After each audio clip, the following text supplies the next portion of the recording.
20 seconds. Eliud Kipchoge. Whoa! On his shoulder. One. Thutha wa Eliud Kipchoge kuringa karurigi ka uhotani akihuthira ithaa rimwe ndagika 59 na sekendi 40 na kuingira mafuku-ini ma kiririkano ta mundu wa mbere guteng'era ihenya ria marathon ya kilomita 42 rungu rwa mathaa meri. Ndumiriri cia gukunguira uhotani uyu ciambiriria nenda-ini cia ukinyaniria. We can now add the name Akenya ikiro itiganite matongoretio ni President Uhuru Kenyatta na munini wake William Ruto makionania gikeno kiao uhotani-ini uyu na njira ya ndumiriri kuhitukira Twitter na Facebook na kurumiririo ni atongoria angi na Kenya.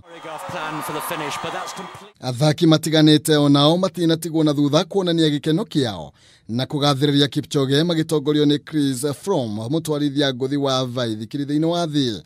Rio Ferdinand muthaki wa tene wa Manchester United gatakate kagi hamwe na irabu itiganite cia mathako kuria ni hamwe na kirabu gia Tottenham, Manchester City na AS Roma. At 13 miles an hour for 2 hours. Imwe cia kambuni iria itongoririe gukunguira uhotani wa Kipchoge ni hamwe na kambuni ya nguo cia mathako ya Nike kuria onacio nyumba cia mohoro kuma mabũrũri ma nanja itanatigwo na thutha ũkũngũĩri-inĩ ũyũ. Ni ihenya riria rirehire thĩ yothe hamwe kwa ihinda ritanyihĩire mathaa meri. Kipchoge agitũma ndumiriri thĩinĩ wa thĩ ya kuonania atĩ gũtirĩ ũndũ ona ũmwe mũndũ angĩenda gwĩka ũkorwo kĩrema. And they are going berserk right in front of our commentary position here.